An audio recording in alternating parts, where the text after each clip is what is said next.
Muchas gracias, Señor, en esta noche, por ser nuestro Dios, Señor. ¿Qué sería de nuestras vidas si no te tuviéramos, Señor?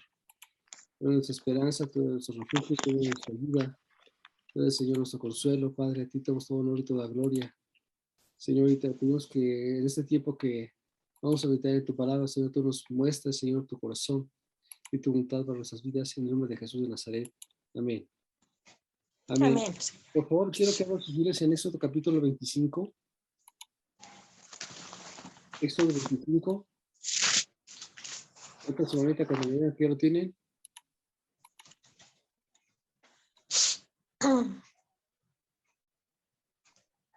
Gina, ¿está? Yola, ¿está? Itzel, Irma, ¿ya está? Rosita, Ya, pastor. creo que está ahí. Ya está. Muy bien. Dice, Jehová habló a Moisés diciendo, de los hijos de Israel, que toma para mí ofrenda. De todo varón que la tiene de su voluntad, de corazón tomaréis mi ofrenda. Esta es la ofrenda que tomaréis de ellos: oro, plata, cobre, azul, púrpura, carmesí, lino fino, pelo de cabra, pieles de carnero, teñidas de rojo, pieles de tejones, madera de acacia, aceite para el alumbrado, especias para el aceite de la unción y para el incienso aromático, piedras de ónice, piedras de engaste para el efod y para el pectoral. Serán para mí un santuario y habitaré en medio de ellos. Conforme a todo lo que te muestre, el diseño del tabernáculo y el diseño de todos sus utensilios, así lo haréis. El pueblo judío, después de tantos años de estar en Egipto, tenía la mentalidad del pueblo de Egipto. Cómo piensan, cómo actúan, cómo hacen las cosas.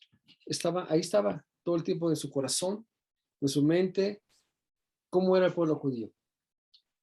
Digo, perdón, hebreo, egipcio. Y también sabían de la cantidad de dioses que tenían allí.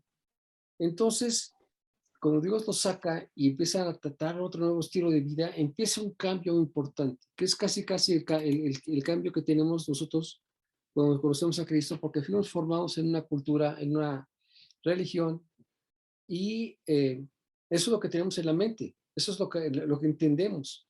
Pero cuando llegamos con el Señor, las cosas empiezan a ser diferentes. Dios se muestra de una manera como Él es y las cosas se empiezan a cambiar. Dios los llevó al desierto y les empezó a mostrar que Él era su Dios y que los iba a acompañar todo el tiempo. Estaba en Shekinah encima de sus cabezas como nube o como fuego, que les diera calor y sombra en el desierto, pero también les estaba lloviendo todo el tiempo el maná, pan del cielo y agua en abundancia en pleno desierto. Y entonces, ya cuando estaban en la soledad de ese desierto, Dios empieza a mostrarles su voluntad a través de los mandamientos. Y aquí empieza Dios, después de que ya les empieza a enseñar cuáles son su corazón, dice que Él les empieza a decir que tomen para Él ofrenda y que todas las personas, todos los varones iban a darla de su voluntad. Eso es muy importante porque aquí dice de todo varón, o sea, como cabeza de familia. Aquí vemos la responsabilidad de todos los hombres que deben tener o tienen que llevar a la familia a Dios. Y dice la Biblia que iban a dar de su voluntad y que iba a hacer una ofrenda. Ahora, aquí empieza Dios a dar una lista de las cosas que Él demanda que tenga que hacerse. Dice que era oro, plata, cobre, o sea, no era el material que tú quisieras, sino el material que Él escogió o que Él determinó que fuera entre maderas, pieles y piedras preciosas y demás. Y también, todo tiene un significado. Es muy grande la lista de cosas y de ordenanzas en cuanto a la construcción del tabernáculo. Pero el versículo 8 dice, y harán un santuario para mí y habitaré en medio de ellos. Esta parte es sumamente conmovedora. Ellos habían pensado como los egipcios y cuando salieron de Egipto, pues en su mente estaba todavía Egipto. Cuando tenían un problema decían, ¿por qué no mejor nos regresamos a Egipto? Allá teníamos que comer y que beber y teníamos todo, y éramos felices, aunque en realidad no era así. Pero en cuanto tenía algún conflicto, le decían a Moisés que querían mejor regresarse. O sea, parecía que era mejor lo que habían vivido que lo que venía por delante. La vida cristiana es de retos, es de aventuras y vaya que las son, Y dice aquí que cuando Dios los sacó, dijo, una vez que les dieron los mandamientos, 613, dice que les dijo, harán ustedes un tabernáculo porque yo voy a habitar en medio de ustedes. Esto es increíble. ¿Por qué? Porque ellos todavía tenían la idea de las deidades de Egipto, pero eran deidades estáticas, como dice el Salmo 115, dice, son imágenes de diferentes materiales, con ojos pero no ven, orejas pero no oyen, boca pero no hablan. Y dice la Biblia que Dios dijo, yo voy a habitar en medio de ustedes. Aquí viene un compromiso de parte de Dios. En ninguna cultura del mundo aparece que Dios esté en medio de ellos y se manifieste y haga cosas. Dice, yo voy a habitar en medio de ustedes. Nadie lo obligó. Él dijo, yo quiero estar en medio de ustedes. ¿Por qué? Porque cuando me vean y me escuchen y entiendan, comprenderán. Y entonces eran las cosas de una manera diferente. ¿Pueden imaginarse? La nueva vida de Cristo, la nueva vida cristiana o la nueva vida en Dios era totalmente un reto. Dice la Biblia que, bueno, uno puede entender que siendo Dios rey, el rey no viajaba solo, el rey viajaba con toda una comitiva. O sea, un rey, se lo puede imaginar, no está solo. Su guardia personal, el ejército que lo acompaña y la cantidad de servidores que tiene, pues dejarían ver que es un rey que tenía una gran comisión, una gran cantidad de gente que los estaba siguiendo. Y esta situación es que cuando Dios decidió habitar en medio del pueblo, no estaba solo, también estaba su enorme ejército. No lo podían ver, pero el ejército estaba ahí. Quien sí veía todo este despliegue de poderío era el diablo. Alrededor del pueblo judío, para donde caminaban, había enorme cantidad de poblaciones paganas que sí veían el terreno espiritual y veían el pueblo de Dios, pero especialmente a los que lo defendían. Ángeles, querubines, serafines, arcángeles, toda la corte celestial estaba en medio protegiendo a Jehová y Jehová protegiendo al pueblo judío. Esto es extraordinario porque el diablo, por más que intentaba enviar o destruir al pueblo judío a través de asusar a sus moradores de vecinos, e iban y atacaban, rápidamente eran vencidos. ¿Por qué? Porque el Dios que estaba en medio de ellos siempre les daba la victoria. Así que el diablo no podía acercarse. Entendía perfectamente bien que era un pueblo especial, un pueblo santo, y simplemente no había manera de poderlos vencer. Aunque eran muchos en realidad, o sea, eran 2 millones de personas en ese entonces, solamente de hombres eran como 600,000. Comparado con los millones de hombres que eran de las tribus o de los pueblos cercanos, realmente era un pueblo muy pobre en cuanto a número y también desarmados. No tienen armamento, no tienen caballos cerrados como los egipcios, no tenían lanzas y flechas. No era un pueblo que estuviera armado, no tenían con qué defenderse. Así que era casi presa fácil para cualquier población, aunque fuera de menor cantidad, porque no tenía con qué defenderse. Pero cuando el pueblo, cuando los ángeles de Dios estaban acampando, sin duda alguna los demonios que estaban alrededor se daban cuenta quién estaba allí y no se acercaban. No pueden. ¿Quién iba a luchar contra Dios y sus huestes y sus ángeles y sus querubines y serafines? No iba a poderlo vencer. Entonces no lo intentaban y solamente lo veían de lejos. Todo el tiempo estaban espías checando qué hacían, cómo comían, por dónde se movían, intentando ver en qué manera habría alguna oportunidad para poder meterse y robarles y quitarles o destruirlos, pero simplemente Dios estaba en medio de ellos y no lo iban a poder vencer. ¡Qué maravilla! Éxodo 21 dijo, y habló Dios estas palabras diciendo, yo soy Jehová tu Dios que te saqué de la tierra de Egipto, de casa de servidumbre. No tendrás dioses ajenos delante de mí, no tendrás ni ninguna imagen, ni ninguna semejanza a lo que está arriba en el cielo, ni debajo en la tierra, en las aguas debajo de la tierra. No te inclinarás a ellas ni las adorarás, porque yo soy Jehová tu Dios, fuerte, celoso, que visito a los padres sobre los hijos, hasta la tercera y cuarta generación de los que me aborrecen, y hago misericordia a millares, a los que me aman y guardan mis mandamientos. Dice el Señor, yo amo y tengo misericordia a las cantidades gigantescas que me aman y guardan mis mandamientos. En eso radica la fuerza, en que el pueblo se mantuviera en santidad para que estuviera formando parte del beneficio de que Dios estuviera en medio de ellos. Cuando subió Moisés a recibir las tablas de la ley, el pueblo judío rápidamente pecó y se hicieron imagen de un toro, de Apis, una deidad egipcia que significaba la fortaleza, la vitalidad, y entonces pecaron. Dios estaba molesto con el pueblo porque con rapidez habían pecado en el primer y único mandamiento más importante: no tendréis dioses ajenos delante de mí.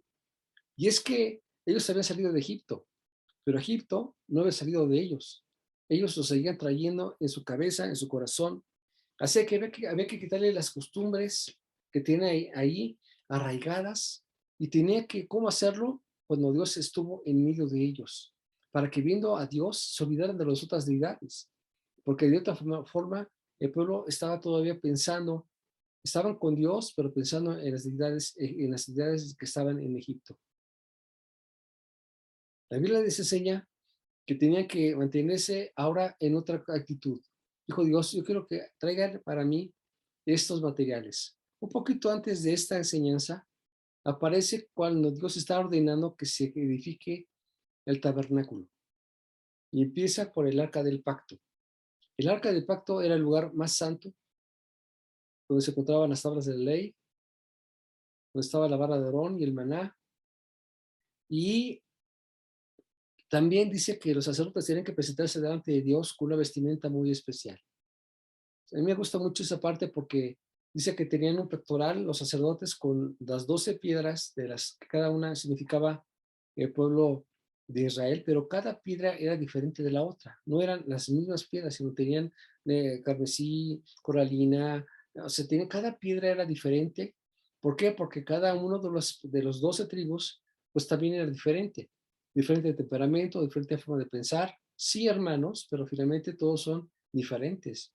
Y así Dios nos enseña a que tenemos que lidiar con la gente con todas sus diferencias, con sus temperamentos.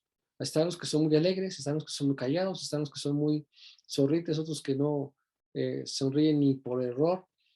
Pero Dios así los ama. Y uno tiene que amarlos también así, porque Dios así nos ha amado. O sea, Él no te va a transformar para que seas un robot, simplemente que Él te respeta, y así se manifiesta a tu presencia.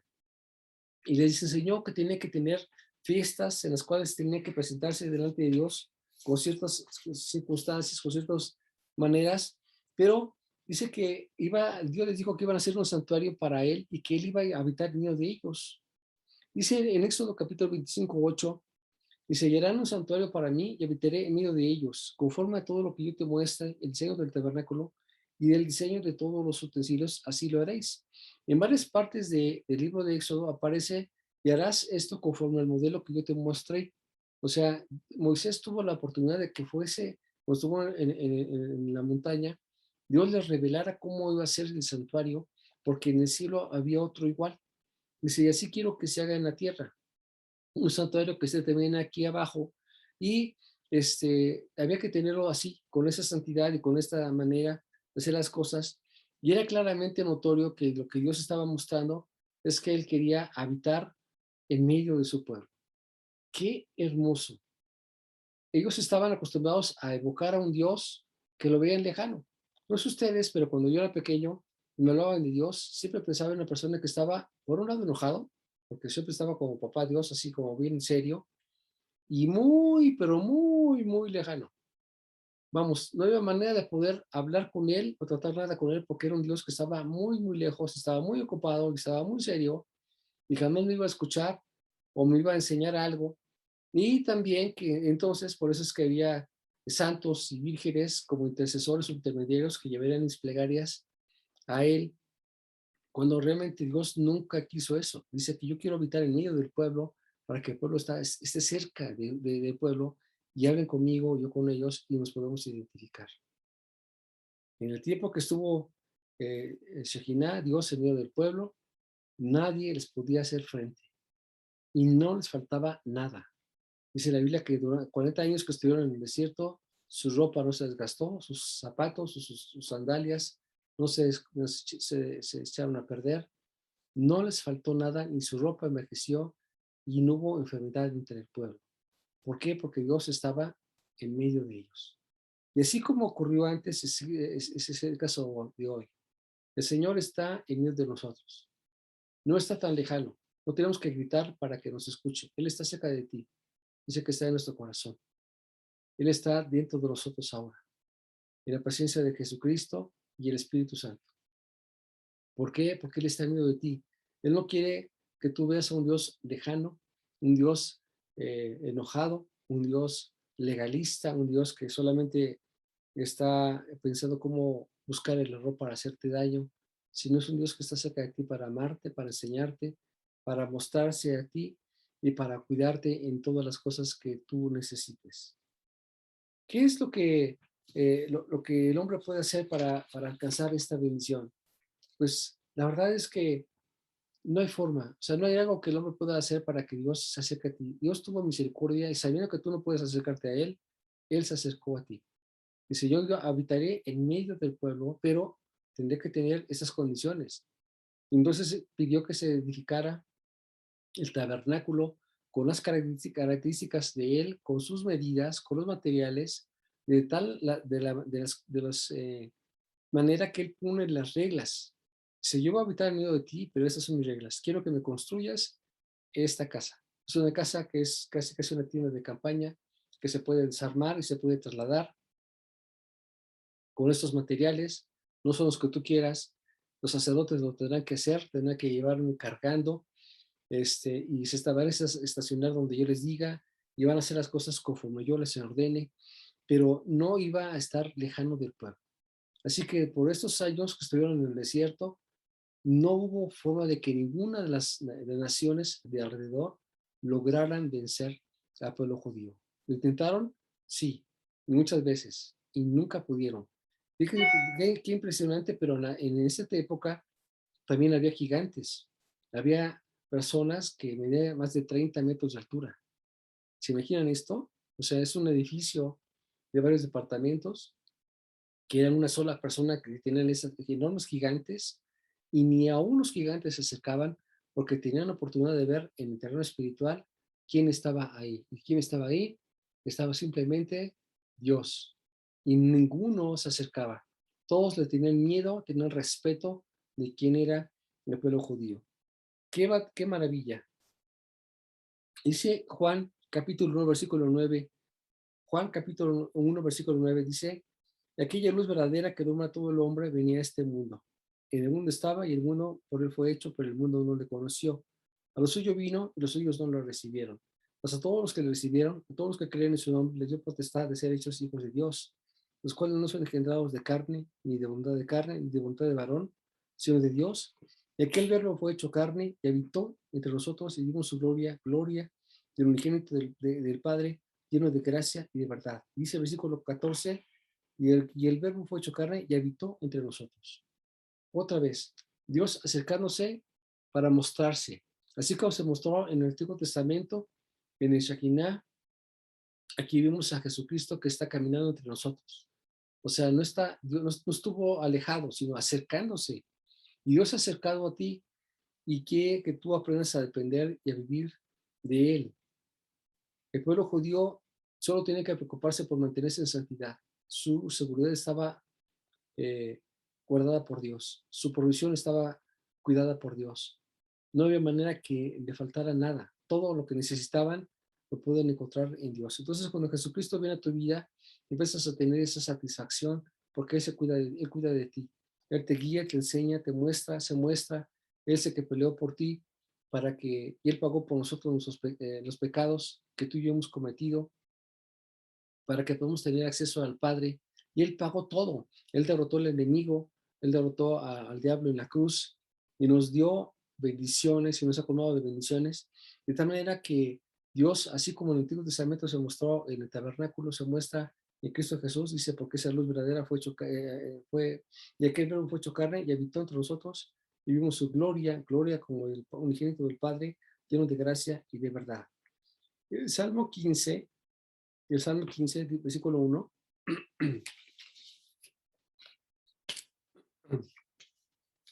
Salmo 15 dice, Jehová, ¿quién habitará en tu tabernáculo? ¿Quién morará en tu monte santo?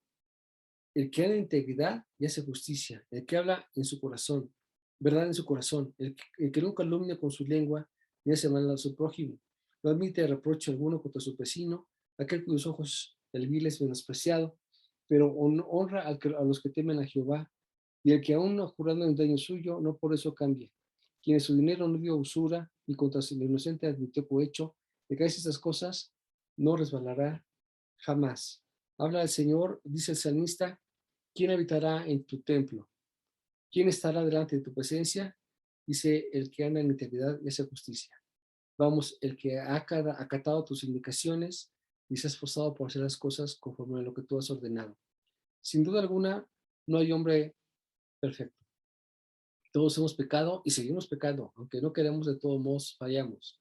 Pero el Señor siempre está dispuesto para perdonar y dice que los que vamos a estar ahí van a ser las personas que le han honrado, le han servido, y Él se muestra como tu Padre. Y ese Padre dice que hace las maravillas y milagros que hizo antes, las hace hoy. Esto es maravilloso. Dice el Salmo 84, versículo 1. Salmo 84, versículo 1 dice: cuán amables son tus moradas, oh Jehová de los ejércitos. Anhela mi alma y aún ardientemente desea los atrios de Jehová. Mi corazón y mi carne cantan al Dios vivo. Aún el gorrillo haya casa y las golondrinas nido para sí donde pongan sus polluelos. Cerca de tus altares, oh Jehová de los ejércitos, Rey mío y Dios mío, bienaventurados los que habitan en tu casa, y perpetuamente te alabarán. Selah, que significa piensa en esto. Entonces, vemos que el salmista habla de qué maravilla es sentirte estar en la casa del Señor. ¿Quién llegaría al cielo? Pues nadie, dice Dios. Entonces yo voy a bajar del cielo. Yo voy a estar en medio de ustedes. ¿Para qué? Para estar cerca de ustedes y me conozcan y yo los conozco a ustedes. Bueno, yo los conozco, pero para que me puedan ver y puedan creer y puedan vivir confiados. Ese estado es un estado que Dios quiso, pero quiere hoy también, que aprendamos a vivir confiados con la presencia del Señor. ¿Por qué? Porque Dios conoce los problemas que hay en el mundo, las circunstancias que estamos pasando, pero Él está cerca de ti para presentarse delante de ti. Quiero platicarles algo a manera personal. Hace 2 días, en la noche, me habló un doctor del hospital de nutrición a las 10 de la noche y nos dijo: la cirugía que tenemos programada para el jueves, para ayer, es una cirugía de alto riesgo. Es una cirugía en la que, por los antecedentes que tiene, es tan grande que prácticamente no la queremos hacer, bajo su riesgo. Si ustedes quieren que se haga la cirugía, se va a hacer. Pero si no quieren, no. Ahora, el riesgo lo van a tener hoy o en un año. O sea, no va a cambiar. ¿Por qué? Porque su situación de ella, por los antecedentes que ha tenido, es muy complicado. Pueden pasar muchas cosas. Y nos pintó un panorama tan terrible que nos asustamos. Mi Ruti, mi esposa y yo estábamos aterrados. ¿Cómo es? Nos dicen eso justo a unas horas de que venga la cirugía. Y entonces, le hablé, luego busqué ayuda o consejo de doctores, y pues en la noche me la pasé hablando por teléfono a las 3 y 4 de la mañana, buscando ayuda y dirección. Un doctor me dijo, pues yo sugiero que mejor que no se opere. Si ellos lo ven tan delicado, mejor no voy a hacer que pase una cosa más grave. Otro doctor que trabaja en nutrición no lo pude localizar hasta las 7 de la mañana, y cuando lo hablé con él me dijo: no, si nosotros tenemos estudiado el caso de su esposa es porque hemos estudiado que sí puede pasar la prueba y tiene que hacerlo. Tiene todos los elementos. Yo subí a buscar a Ruth el día de ayer en la mañana, fuimos finalmente ayer al hospital.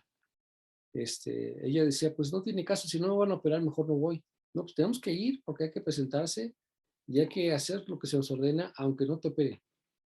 Porque no te voy a dejar que te operen si no hay, una seguridad de que vas a salir bien. Estaba la operación abierta, que es cuando les abren todo el costado con una gran abertura y que es muy delicado. Y está la operación de la laparoscopía, donde les hacen 3 incisiones, que es un poquito menos arriesgada, pero finalmente dolorosa. Y aún así todavía muchísimo riesgo. La recuperación es más rápida, pero el riesgo también igual de grande. Y entonces, pues nosotros orando, pidiendo a Dios guianza y pues angustiados. ven terriblemente preocupados, pues ya nos dijeron a las 10 de la noche, a ratito que se presente, esto puede ocurrir. Pues íbamos nosotros pues angustiados, esa es la realidad.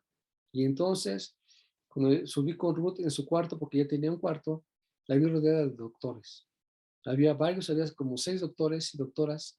Y entonces, ella le decía al doctor, ¿por qué no se quiere operar? Dice, porque ustedes no me ofrecen seguridad de que voy a salir bien. Usted dijo que es una operación de muy, muy alto riesgo. Dice, y sí, efectivamente sí lo es, pero tenemos todos los elementos para poder salir adelante. Dijo una doctora, anestesióloga, dice, va a estar con nosotros una doctora que dijo su nombre, es una doctora muy alta. Ella es la doctora de mayor reconocimiento a nivel toda Latinoamérica. Es la mejor anestesióloga de toda Latinoamérica. Tiene todas las maestrías y todos los títulos y todos los doctorados. Y ella va a estar ahí. Y mi jefe, que es el jefe de toda la anestesiología del hospital, va a estar ahí. Yo también. Y los cirujanos, tiene los mejores cirujanos de toda la República. No hay mejores doctores que estos. Y vamos a hacer como 8 o 9 personas dentro de la cirugía para estar con usted. En caso de urgencia, le dispusimos también una cama en terapia intensiva para poderla llevar en caso de que alguna complicación. Y tenemos todos los elementos para poder hacer la cirugía. Pero si no quiere, pues no. Y decía, bueno, pues entonces, ¿qué hacemos? No, pues adelante. O sea, creemos en el Señor, hemos creído en esto, hemos puesto a Dios, nuestro Dios, nuestra confianza. Finalmente son los mejores doctores, pero el doctor de doctores es el Señor. Él es el que hace y abre las puertas y el que mueve las cosas. Y entonces dijo, pues adelante, pues. Entonces dice, bueno, la vamos a preparar y en un ratito la vamos a meter a cirugía. Cuando llegamos a la planta baja, ya a punto de entrar a cirugía, por supuesto que estaba con ella. Me dice mi esposa, dice el caballero, despídese de su esposa porque hasta aquí llegamos, usted ya no puede pasar. Y entonces llegó con Ruth, digo, hijita, pues hemos orado por ti y hemos hecho todo lo que se tiene que hacer. Y me dice mi esposa, ¿tienes paz? Yo no esperaba una respuesta de ella así. Digo, ay, ¿tienes paz? Y pues, estoy angustiado, pero paz sí. O sea, estoy nervioso, por supuesto, pero paz sí. Estoy confiado en que vas a salir bien. Dice, bueno, entonces con eso que tú me dices, entonces voy a entrar. Y ya la vi pasar al hospital, a la cirugía, y a las 11 de la mañana, y ya estoy afuera, bueno, en la sala de espera, pues orando al Señor, pidiendo su dirección, su guianza, su fortaleza, hasta que finalmente ya después nos indicaron que yo había terminado la cirugía, y que salió bien. Finalmente le quitaron la, este, la vesícula, la vesícula biliar. No hubo problema, fue una de la paroscopía. Le hicieron un hoyo más grande para. ¿Mandé? Le hicieron un hoyo más grande para. Sí, le dice que le hicieron un poquito más grande, una decisión para sacar la enorme piedra que estaba bloqueando ahí, por la que iban a hacer una cirugía abierta, pero finalmente lo lograron sacar. Y el doctor me dijo cuando salimos, dice, bueno, cuando lo vi, dice, ya finalmente ya quedó, está bien, no hubo necesidad de nada, estuvieron todos los mejores doctores que se puede imaginar ahí, porque su caso es sumamente sonado, su caso está documentado en todo el instituto, o sea, la gente conoce a Ruth sin haberla visto, porque han hablado de ella mucho, en los cursos y demás, explican el caso de Ruth. Entonces ella es la más famosa que hay en el hospital por los antecedentes que ha vivido y pues cómo es que vive y bien, ¿no? Entonces, pues la gente sin saberlo habla de ella, Ruth Conchita, usted es Ruth Conchita, sí, ay, pues mire, que lo conocemos de usted y bueno, hablan muchas cosas de ella, lo cual es muy, muy, muy suave. Y yo puedo decirles que, pues cuando está uno en esas angustias, porque todos tenemos problemas y nos angustiamos, y a veces entramos en desesperación y a veces en una ansiedad terrible, pero Dios nos dice que aprendamos a vivir tranquilos porque Él está en medio de nosotros. Dios está en medio de ti, no te ha dejado, no lo ves, pero ahí está, y está evolucionando por ti, para que pudieran mover a todo ese personal para que estuviera con mi esposa, es extraordinario. El cuarto que le dieron es un cuarto de primer nivel, de veras un cuarto muy bonito y muy todo. Digo, qué maravilla, yo veo que tiene una extraordinaria atención y mucho cuidado. Yo le quitaron el gastro. Y luego el día de hoy nos había dicho el doctor, dice, bueno, ¿por qué no le han quitado la gastrostomía? Es esa sonda que sale del estómago donde se le da de comer. Y dices que le falta hacer una prueba y dice, mañana se la vamos a hacer para que pueda Vamos a ver si ya puede o no. Ese rato me habló, me dijo, ya me hicieron la prueba y ya me quitaron la sonda del estómago, o sea que ahora ya estoy comiendo por la boca como cualquier persona. Y estoy bien, estaba dolorida porque ¿verdad? Fue mucho, pues son muchas cosas que tuvieron que estar haciendo. Dice, pero estoy bien. Yo la pude ver que salió de la cirugía contenta. Y cuando yo la vi, pues bueno, es increíble su mirada de que me estaba buscando saliendo del elevador, porque ahora ya no puedo estar, el paciente no puede estar con sus familiares por el COVID. Entonces está muy restringido, pero yo pude ver su cara de gozo. Con dolor sí, pero de gozo. ¿Por qué? Porque finalmente ha hecho todo lo que se le pidió que hiciera y lo logró. Entonces digo, ¿por qué es esto? Pues porque Dios no nos ha dejado. Si Dios hubiera unido a nosotros, estaríamos como las demás personas angustiados y desesperados y pensando cosas feas. Yo lo que pude ver o que puedo ver es que Dios no nos ha dejado en ningún momento y el diablo no pudo vencer en esta ocasión. Aquí él tuvo que ver que el quien está con nosotros es mayor que él mismo, que el mismo diablo. Entonces, ¿qué es lo que tenemos que aprender a hacer? Aprender a confiar en Dios. No dejar que las circunstancias nos ganen. Dice la Biblia en Salmo 91.1. Salmo 91.1. Dice, el que habita al abrigo del Altísimo morará bajo la sombra del Omnipotente. Dice, el que habita, es decir, el que vive al abrigo del Altísimo morará, es decir, vivirá bajo la sombra del Omnipotente. Entonces dice, el que vive en el abrigo del Altísimo vivirá bajo la sombra del Omnipotente. Diré yo a Jehová, esperanza mía y castillo mío, mi Dios, en quien confiaré. Él te librará del lazo del cazador, de la peste destructora. Con sus plumas te cubrirá y debajo de sus alas estarás seguro. Escudo y adarga es su verdad. No temerás al terror nocturno, ni la saeta que vuela de día, ni pestilencia que ande en la oscuridad, ni mortandad que miedo de ti destruya. Caerán a tu lado 1000 y 10,000 a tu diestra, mas a ti no llegarán. Ciertamente con tus ojos mirarás y verás la recompensa de los impíos, porque has puesto a Jehová como mi esperanza y Altísimo por tu habitación. No te sobrevendrá mal, ni plaga tocará tu morada, pues a sus ángeles mandará acerca de ti. ¿Qué dice este salmo?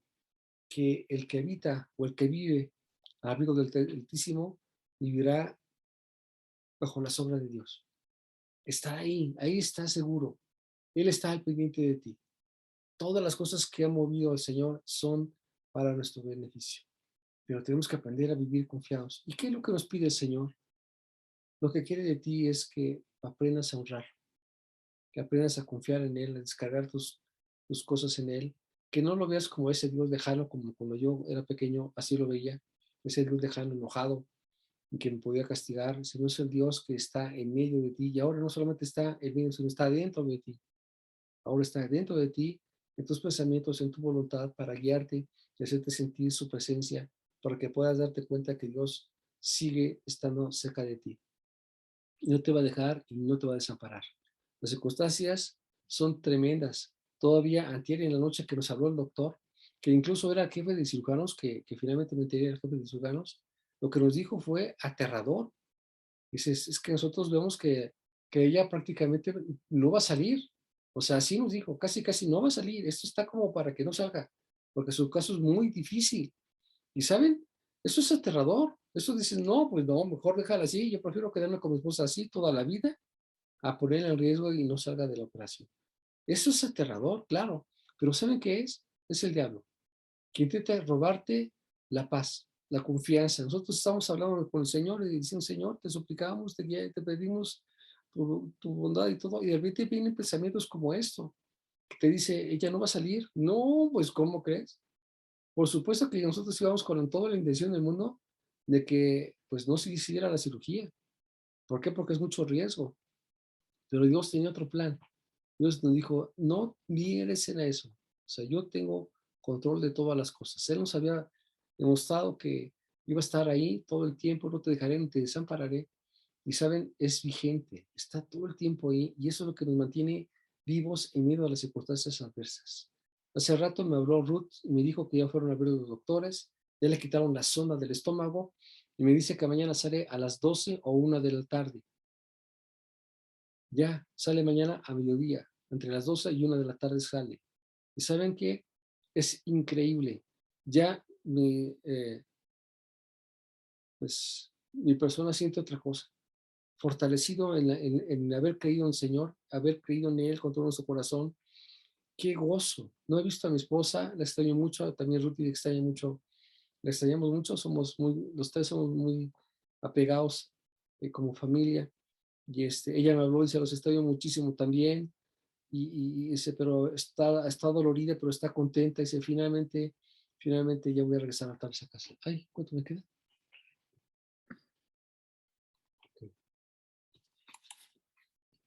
Te queda, ¿ya? 3 minutos. Ah,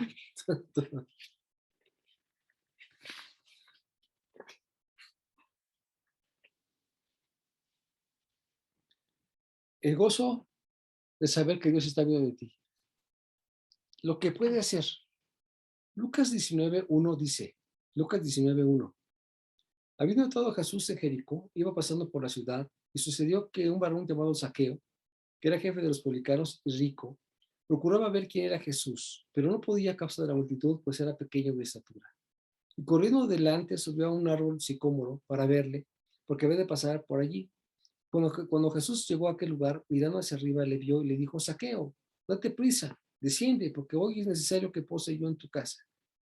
Él entonces descendió prisa y le recibió gozoso. Al ver esto, muchos murmuraban diciendo que había entrado a posar con un hombre pecador. Entonces Zaqueo, puesto en pie, dijo al Señor, he aquí, Señor, la mitad de mis bienes doy a los pobres, y si en algo defraudado a alguno, se lo devuelvo cuadruplicado. Y Jesús le dijo, hoy ha venido la salvación a esta casa, por cuanto él también es hijo de Abraham, porque el Hijo del Hombre vino a buscar y salvar lo que se había perdido. ¿Qué pasó con Zaqueo? Zaqueo era un contador público de esa época. Era jefe de cobradores de impuestos, era el jefe del SAT, para que me entiendan. Y este hombre, dice la Biblia, que sabiendo que no era querido por el pueblo judío, porque cobraba impuestos a favor del pueblo romano, dice que sabiendo que Jesús iba a pasar por allí, se subió a un árbol para verlo de lejos. Era todo lo que podía hacer, verlo de lejos. Pero dice que cuando Jesús lo vio, le dijo, Zaqueo, baja de ahí. Le dijo por su nombre, baja de ahí, porque es necesario que yo habite hoy en tu casa. La gente se peleaba porque Jesús fuera a su casa, pero él se autoinvitó con Zaqueo. A Jesús le puede decir, ¿puedes ir a mi casa? No, no quiero. ¿Puedes ir a mi casa? No, no tengo tiempo. ¿Puedes ir a mi casa? No, no quiero. Se negaban. Esa era una costumbre así. Había que suplicar mucho para que alguien pudiera ir a tu casa. Pero Jesús le dijo a Zaqueo, baja de ahí porque yo tengo que ir a tu casa. Se estaba autoinvitando para ir a su casa. Cuando él supo que Dios, Jesús, estaba autoinvitándose a su casa, dice que él bajó gozoso y inmediatamente hizo una gran fiesta, invitó a todos sus colegas contadores públicos de esa época, y dice la Biblia que le dijo, Señor, si alguien me ha defraudado, lo regreso a cuadruplicar. Y estaba demostrando el gozo que sentía, el valor que él comprendía, que era que Dios estuviera con él. No estaba el Dios lejano, sino estaba cercano a él. Él, por sus méritos, jamás iba a poder llegar a Jesús, pero Jesús